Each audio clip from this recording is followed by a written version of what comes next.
Hamas की सुरंगों के खिलाफ इजराइल की अचूक अस्त्र की बात, जहां इजराइल के पास हाईटेक हथियारों की अब कमी तो नहीं है, लेकिन हमास की सुरंगों को तबाह करने के लिए इजराइल एक खास तरह के बुलडोजर का करने जा रहा है इस्तेमाल। और गाजा में इजराइल रात के समय छापे मारता है।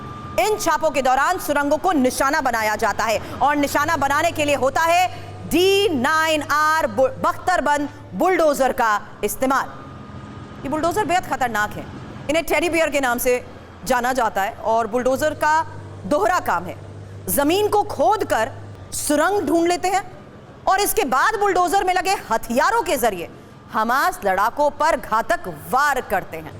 अब तक इजराइल ने दर्जनों लड़ाकों को इनके जरिए मार गिराया है और गाजा में फैली 500 किलोमीटर से ज्यादा लंबी सुरंगों को ध्वस्त करने में भी ये इजराइल का अचूक हथियार साबित हुए हैं।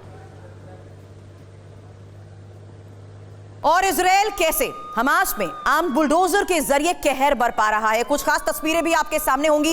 ये तस्वीरें गाजा की है और गाजा को कुछ इसी तरीके से बुलडोजर्स ने घेरा हुआ है।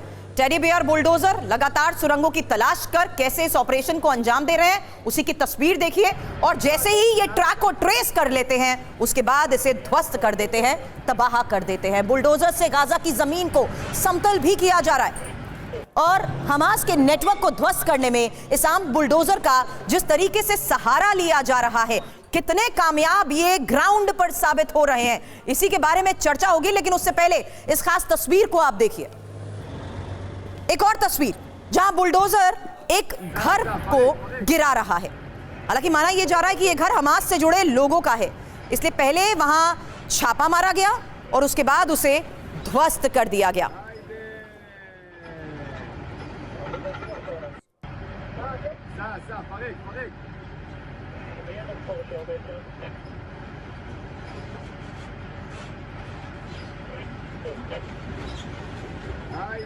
एक और तस्वीर अब आपके सामने वेस्ट बैंक के जेनिन की ये तस्वीर है। जेनिन में जब उपद्रव शुरू हुआ तो आर्म्ड बुलडोजर उतार दिए गए। वहां के लोगों ने बुलडोजर्स पर पथराव शुरू कर दिया, लेकिन बुलडोजर लगातार आगे बढ़ते रहे। और इन बुलडोजर्स की खास बात तो यह है कि इसके अंदर बैठे हुए लोग पूरी तरीके से सुरक्षित हैं। बख्तरबंद बुलडोजर का दुनिया का ये सबसे मजबूत बुलडोजर माना जाता है और युद्ध के मैदान में किसी घातक टैंक की भूमिका ये अदा करता है। अब किस तरीके से ये ग्राउंड पर काम कर रहा है और क्यों ये खास रणनीति के तहत इस्तेमाल किया जा रहा है, सुमित, इसके फीचर्स के बारे में और इसके कैसे इजराइल के D9R बख्तरबंद बुलडोजर की खूबियां क्या है, कैसे ये दुश्मन का सफाया कर रहा है, यही हम बताने की कोशिश कर रहे हैं। क्योंकि इसके सबसे पहले हथियार के बारे में बताएं। देखिए, बिल्कुल, वैसे तो सुरभि इसका इस्तेमाल इजराइल जो है 1957 से कर रहा है, लेकिन ये एडवांस वर्जन है। इससे पहले अगर आप देखें कि D9N, D9L ऐसे कई वर्जन है जिनका इस्तेमाल लगातार इजराइल ने किया है, लेकिन अभी ये एडवांस वर्जन और ये आर्मर्ड बुलडोजर्स हैं, यानी इनके ऊपर हथियारों का, आपके फायरिंग का कोई असर नहीं होता। अगर आप मोटे तौर पर अगर आप देखें कि इन बुलडोजर को, क्योंकि मैं जब वहां पर स्पेशल फोर्सेस की टुकड़ी के साथ था तब भी इन बुलडोजर्स को सबसे आगे रखा जाता है, एक शील्ड का काम करते हैं पूरी बैकअप टीम के लिए। और खास बात यह है कि ना सिर्फ ये मल्टी रोल है, यानी ये सिर्फ ना सिर्फ आपके माइंस को हटा सकते हैं, आपके लिए रोड कंस्ट्रक्शन का काम कर सकते हैं, आपकी हर्डल्स को रिमूव कर सकते हैं, बल्कि एक शील्ड प्रोवाइड करते हैं आपकी आर्मर्ड को और आपकी स्पेशल फोर्सेस को जो आपके पीछे। के बारे में बता रही हूं, जहां देखिए 7.62 mm मशीन गन, 1 मिनट में 650 राउंड, यहां तक कि कवच के तौर पर इसलिए क्योंकि बुलेट प्रूफ विंडो और ग्रेनेड के इस्तेमाल को लेकर भी बड़ी बातें कही जाती हैं। इसकी स्पीड फॉरवर्ड देखिए 12 किलोमीटर प्रति घंटा बताई जा रही है, बैकवर्ड 14.6 किलोमीटर पर आवर, और साथ ही दो क्रू मेंबर्स, कमांडर और गनर, इसे जिस तरीके से ऑपरेट करते हैं, ये एक इंडिकेशन भी होता है, आने वाले खतरे को भांप लेते हैं। सुरभि, आपने जिस तरीके से इसका नाम बताया था कि टेडी बियर इसलिए कहा जाता है क्योंकि ये गिफ्ट है स्पेशल फोर्सेस के लिए ताकि वो सिक्योर रहे। और अब आप देखिए कि इस टेडी बियर का इस्तेमाल हमेशा स्पेशल यूनिट के साथ किया जाता है और अगर इसका वजन करीबन 15,000 kg से ज्यादा, इतनी हैवी मशीनरी है, या फिर आप कह सकते हैं कि एक आर्मर्ड बुलडोजर है जो आपके मल्टी रोल्स के लिए इस्तेमाल होता है। और इजराइल की फोर्सेस को बहुत महत्वपूर्ण योगदान इसका रहता है, खासतौर पर ग्राउंड ऑपरेशंस के दौरान। यही वजह है कि हम ये समझाने की कोशिश करते हैं कि बुलडोजर से हमास का आखिर सफाया होगा कैसे, क्योंकि महत्वपूर्ण बात है अब इसके बारे में आपके सामने। जहां देखिए बुलडोजर जमीन खोदने के साथ घातक हथियारों से लैस है।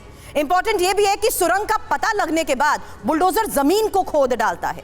तीसरी महत्वपूर्ण बात यह कि दुश्मन के बिल्कुल करीब पहुंचने के बाद इसका एक्शन शुरू होता है और इंपॉर्टेंट ये भी कि बुलडोजर में मौजूद गनर गोली चलाकर दुश्मन का सफाया भी कर देता है। ये बड़ी बातें हम यहां पर जान रहे थे। Professor Sanjay Bhardwaj, foreign expert हमारे साथ हैं। और दत्ता सर, एक क्विक रिएक्शन में आपसे इसको लेकर भी चाहूंगी, क्योंकि ये इंपॉर्टेंट हो चुका है कि स्ट्रैटेजिकल मूव अपनाए जा रहे हैं ग्राउंड ऑपरेशंस में। अब दत्ता सर देखिए, ऐसा है कि फाइटिंग इन बिल्डअप एरिया सबसे मुश्किल ऑपरेशन होता है।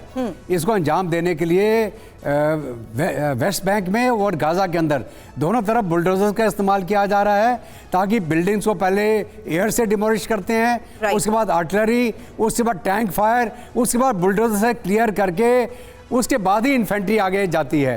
और ये जो बुलडोजर है, ये पूरे जो डेबरी है जहाँ से कोई छुप के वार कर सकता है उसको क्लियर करता है, और अगर टनल का पता चलता है तो ये ड्रिल करके उसके अंदर एक्सप्लोजिव लगा के उसको उड़ा सकता है। बिल्कुल। तो इसका बहुत अच्छा इस्तेमाल किया जा रहा है इजराइल की सेना के द्वारा। और आगे चल के ये भी है सर, एक और पॉइंट मैं यहाँ पर ऐड करना चाहूंगी, क्योंकि गाजा में अपने ग्राउंड ऑपरेशन में आईडीएफ के लिए D9R बख्तरबंद बुलडोजर तो सबसे ज्यादा अहम हो ही रहे हैं, जो बात आप कह रहे हैं। इसके अलावा एक और हथियार की गाजा में इन दिनों खूब इस्तेमाल होने की चर्चा हो रही है, और दुनिया की, क्योंकि इजराइल जो रणनीति अपना रहा है, जो हथियार इस्तेमाल कर रहा है, उस पर नजर रहती है। ऐसे में चर्चा APC यानी आर्मर्ड पर्सनल कैरियर की भी हो रही है। दरअसल D9R बख्तरबंद बुलडोजर और आर्मर्ड पर्सनल कैरियर दोनों मिलकर एक यूनिट के तौर पर कैसे काम कर रहे हैं, सुमित, इस पर आपका जवाब चाहूंगी। लेकिन बुलडोजर से सुरंग को तबाह जिस तरीके से किया जा रहा है, इक्का दुक्का हमास लड़ाकों को खात्मा को लेकर भी बड़े दावे किए गए, लेकिन जब हमास के ज्यादा लड़ाके मौके पर होते हैं, तब बुलडोजर के ठीक पीछे तैनात APC यानी यही आर्मर्ड पर्सनल कैरियर ये अपना काम शुरू कर देता है। और APC बैटल टैंक का ये छोटा रूप है, ये बात मैं अभी तक की रिसर्च के आधार पर सुमित समझ पाई हूं। ये दुश्मन के एक छोटे ग्रुप को ठिकाने लगाने में सक्षम भी है, और आमने सामने की जंग में बेहद मुफीद भी। और तंग जगहों पर APC ही सबसे अचूक और मारक सिद्ध कैसे साबित होता है, इस पर चर्चा करूंगी। साथ ही इस बीच बता दूं, इस वक्त ग्राउंड से मेरे सहयोगी मनीष झा भी हमें ज्वाइन कर चुके हैं। मनीष, आपकी रिपोर्ट्स के आधार पर किस तरीके से ग्राउंड ऑपरेशन को अंजाम देने के लिए अलग अलग स्ट्रैटेजिकल मूव अपनाए जा रहे हैं, उसको लेकर आज हम स्टूडियो में चर्चा कर रहे हैं। मैं आपके पास आती हूं, लेकिन उससे पहले आखिर क्यों APC यानी आर्मर्ड पर्सनल कैरियर को हमास का काल बताया जा रहा है, यह समझाना जरूरी है। और यहां पर देखिए, मुख्य हथियार के तौर पर ये सारे इसके की फंक्शंस तो मैं बताऊंगी, लेकिन मैं चाहूंगी कि इसके बारे में आप ज्यादा बेटर ब्रीफ कर पाएंगे। उसको पढ़कर या फिर आप उसको समझकर बता रही है। मैंने इसमें ट्रैवल किया, मैं और मेरे कैमरा पर्सन निशांत उस समय APC 111 के अंदर मौजूद थे। ये ना सिर्फ एक इनका आर्मर्ड व्हीकल है, बल्कि ये बायोलॉजिकल केमिकल वेपन से भी इनको बचाता है। और इसमें खास बात यह है कि 10 से 12 लोगों को ले जाने की कैपेसिटी होती है। यानी जब वॉर जोन के अंदर आपके सोल्जर्स मूव करते हैं आगे, तो आपको एक ऐसे आर्मर्ड व्हीकल्स की जरूरत होती है जिस पर लगातार अटैक होने की गुंजाइश कम हो, वो आसानी से आपको सेफली इन इलाकों में ले जा सके। और दूसरी इंपॉर्टेंट बात है सुरभि, आपको याद होगा कि अमेरिका से जो रसद पहुंची थी सबसे पहले, उसमें यही आर्मर्ड व्हीकल्स थे, क्योंकि इसकी जरूरत ना सिर्फ इनको नॉर्दर्न बॉर्डर्स पर यानी गाजा पट्टी पर, बल्कि लेबनान के बॉर्डर पर भी थी। इसीलिए ऐसे आर्मर्ड व्हीकल्स का इस्तेमाल अब इजराइल बहुत लंबे समय से, या फिर आप कह सकते हैं बहुत बड़ी तादाद में कर रहा है।